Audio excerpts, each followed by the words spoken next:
GYN oncologists, I guess, part of our training or subspecialty training is the ability to treat women with female cancers, both in a chemotherapeutic aspect as well as a surgical aspect.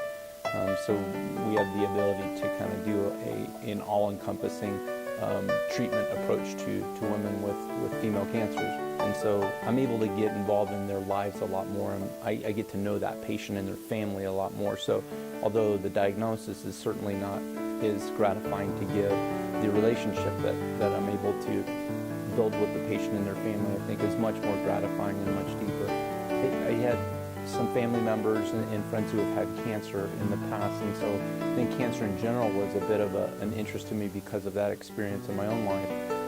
But I think what was most appealing about GYN oncology is that it is an all-encompassing subspecialty, which very few anymore are, where we do walk through not just the surgical management, but also even the chemotherapy or the follow-up with patients. So it's really almost the old traditional medicine holistically approach to treating patients and walking through what oftentimes is a very difficult, if not the most difficult times in their lives.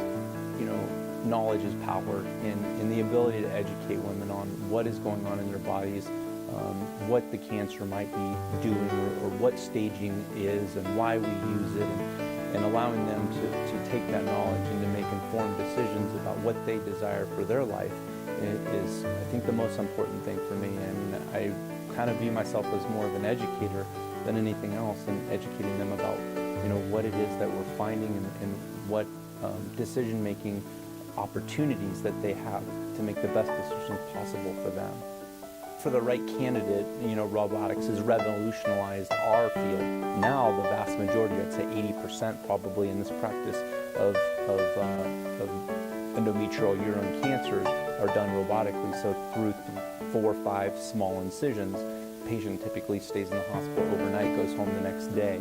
The risk of wound infection is greatly reduced. The risk of hospital-acquired infections is greatly reduced. The risk of DVT is greatly reduced, all because of this robotic surgery. And so we kind of do an all-encompassing approach to women with female cancers.